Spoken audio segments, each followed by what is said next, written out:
Hello, my name is Michael Lewis Dixon, and I'm going to be reading a short story of mine that I published in 2007.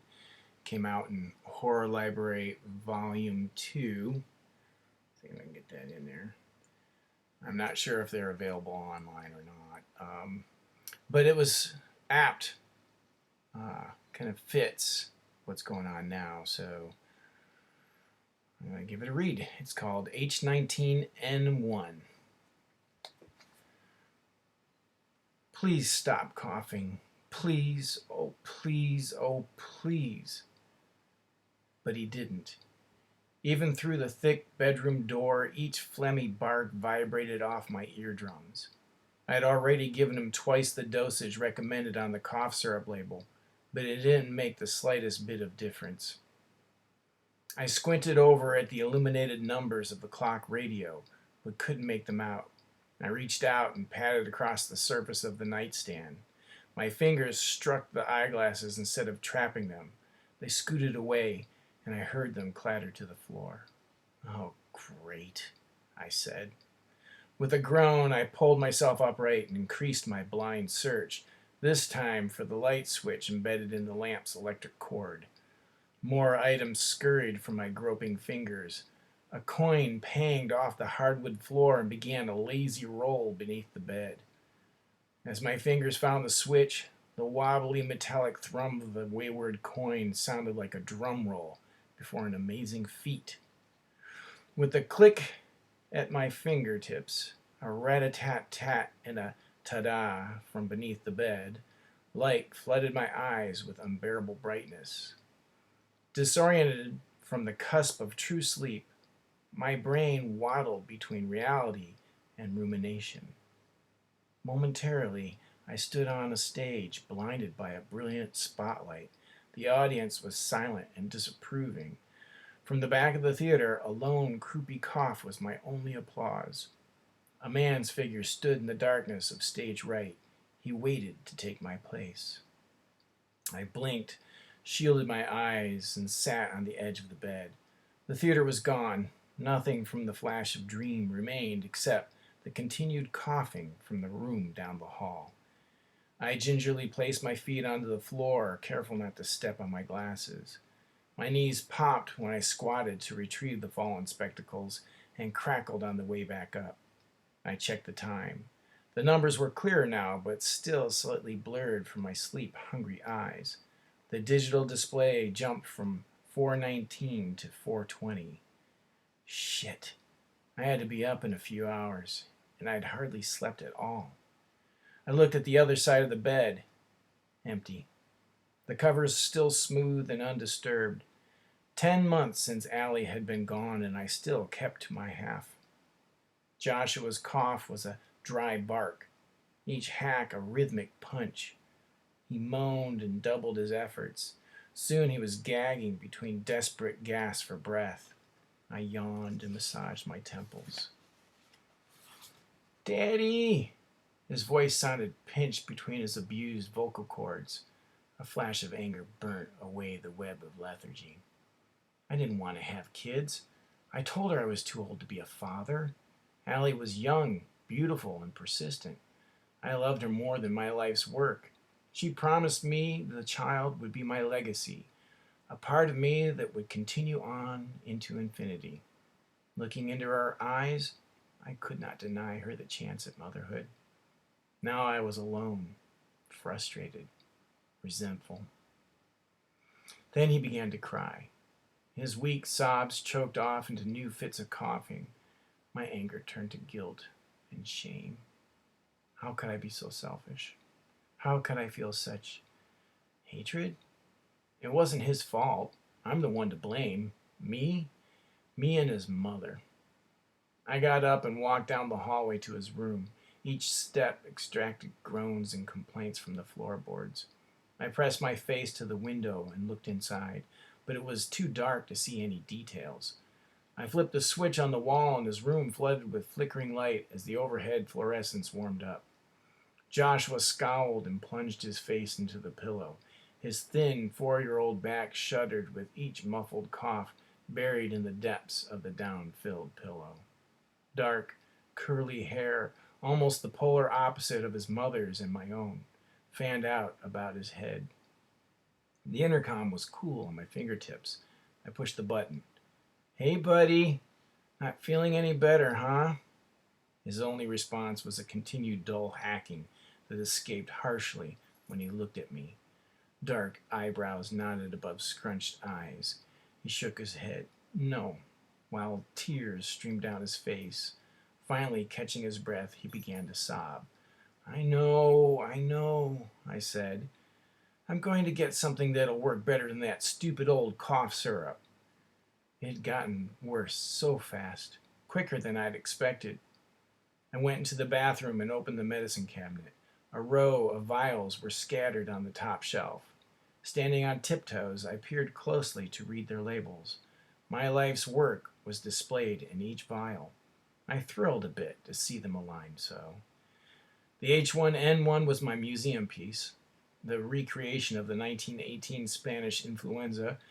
It was a project that took more than a decade to complete and less than 10 minutes to smuggle out of the lab. The H5N1 avian influenza held us in awe for the last couple of years. Its almost sentient strides of mutation kept it bounding forward into more virulent strains. It was the H19N1 that made me tremble. My child, my true child. The hemagglutinin subtype was discovered in an isolated niche deep in the Amazon rainforest, found in a small community of snakes that bore rudimentary feathers about their necks. They had been named Quetzalcoatl after the Aztec mythological beast of similar description. From these hidden creatures we extracted this most amazing glycoprotein. The H19N1 was born. Where H5N1 had seemed almost conscious in its mutation, H19N1 was outright deliberate. Somebody at the World Health Organization had compared the H5N1 to a Category 5 hurricane. If that was true, then Quetzalcoatl influenza was somewhere in the Category 7 or 8 region. I'm sure that hurricanes don't go that high, but this virus does. My research created the cure for avian influenza. The current administration felt it was important to boost the public relations and arrange a press conference. They were cold in their politeness when they chose my assistant to address the media, the young Dr. William Tartikoff, dark-haired, handsome, and tall, found it easy to accept the accolades.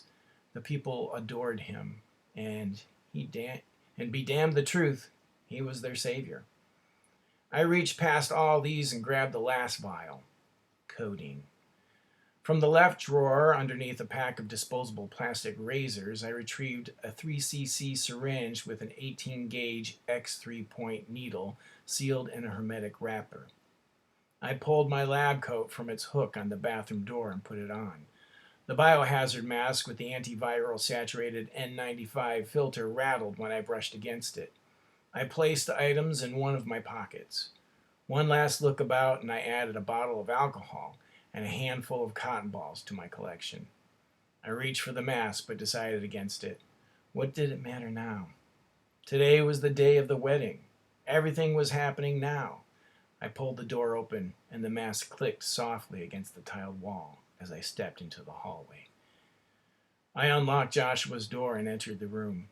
A brief whoosh of air pushed me from behind as I entered.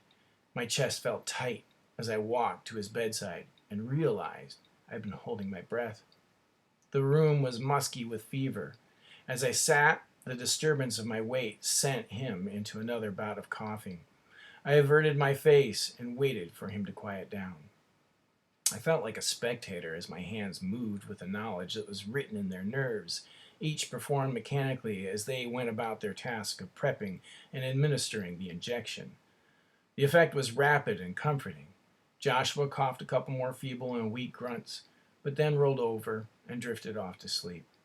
I smoothed back his hair and pulled the blanket up under his chin. My heart sank a little bit when I noticed the flecks of blood on his pillowcase. Tiny little tracks of red that spelled out death from a bundle of genetic material on the threshold of life. His infection was progressing more rapidly than I'd anticipated. Usually, pulmonary insanguination didn't begin to occur until day 4 or 5. It signified the beginning of the final stage before expiration. I hoped that the codeine would postpone the inevitable for at least another 24 hours. Today's your mother's wedding, and you don't want to miss that, do you? He didn't answer. His breath wheezed as his chest rose and fell. I thought of his question from the day before. How come you keep calling me Buddy? You used to always call me Junior. I looked at him and nodded, but I didn't answer his question. Some things are just too complicated to explain to a 4-year-old.